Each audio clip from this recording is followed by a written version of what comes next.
Imagine this, a little girl, full of life, innocence sparkling in her eyes, pedals her bike in the warm afternoon sun, unaware that she is living the final moments of her short life. Imagine the horror of a man watching, waiting in the shadows, ready to strike. What happens next will send shockwaves through a community, a state, and eventually, an entire nation. This is the story of Amber Hagerman, the girl whose tragic end changed the way we search for missing children forever.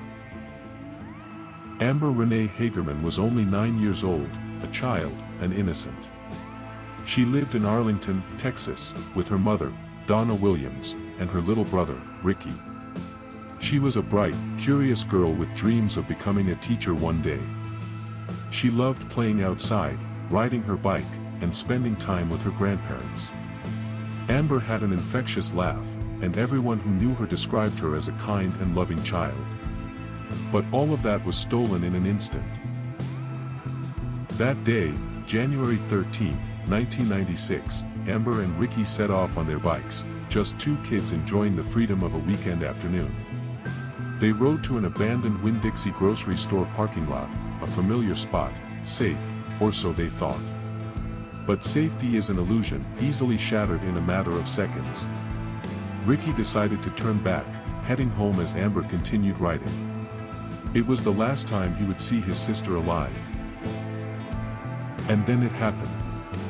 A horror witnessed by just one man, a neighbor, Jim Keville. He stood outside, watching as a black pickup truck screeched into the parking lot. A man, large and shadowed, lunged forward, grabbing Amber.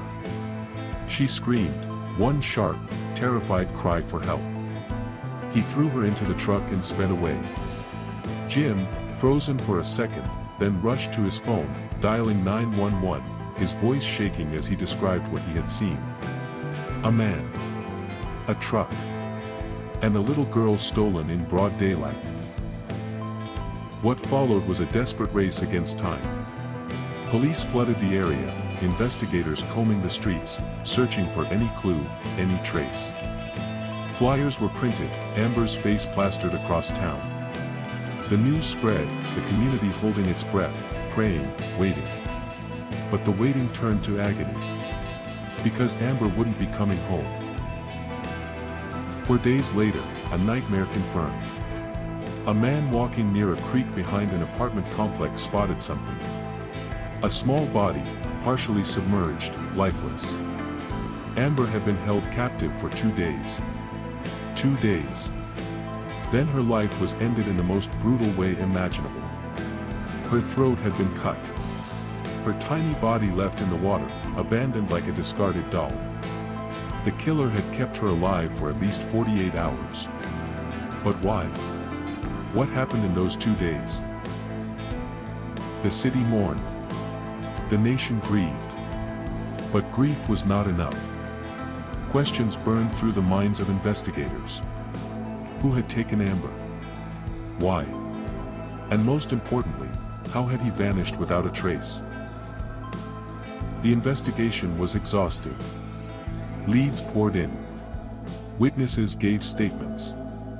The suspect was described as a white or Hispanic male, in his 20s or 30s, driving a dark-colored pickup truck. But there was no name. No face. No arrest.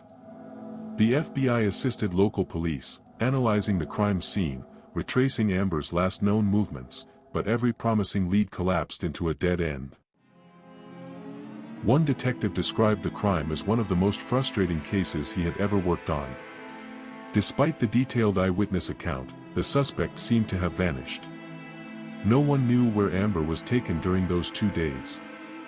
No one knew why she was killed instead of being ransomed or released. And then, there was the method of murder, gruesome, personal. This wasn't just an opportunistic abduction. This was something more sinister. Police looked into known predators in the area. Several registered sex offenders were questioned. Some had alibis, some did not.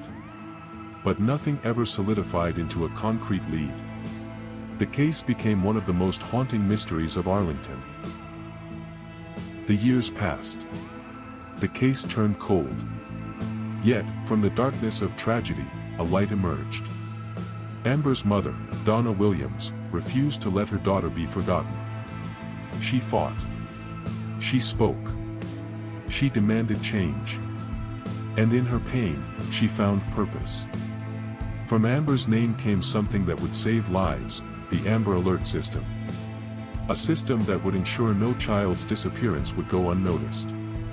A system that would mobilize an entire country within minutes. A system that has brought over 1,000 children home. But for Amber, there was no rescue. No reunion. Only memories, photographs, and an empty seat at the dinner table. Her killer still walks free. And so, I ask you, could someone, somewhere, know the truth? Could a secret be locked away, waiting to be uncovered? Could justice, after all these years, still be within reach? If you have any information, even the smallest detail, it could make a difference. Could you be the missing piece to this puzzle? And if this case moves you, if Amber's story matters to you, share it. Keep her name alive. Like. Subscribe. Spread the word. Because somewhere out there, her killer still breathes. And justice still waits. Until next time, stay vigilant, stay safe, and remember, evil thrives in silence. Speak up. It's time to bring Amber home.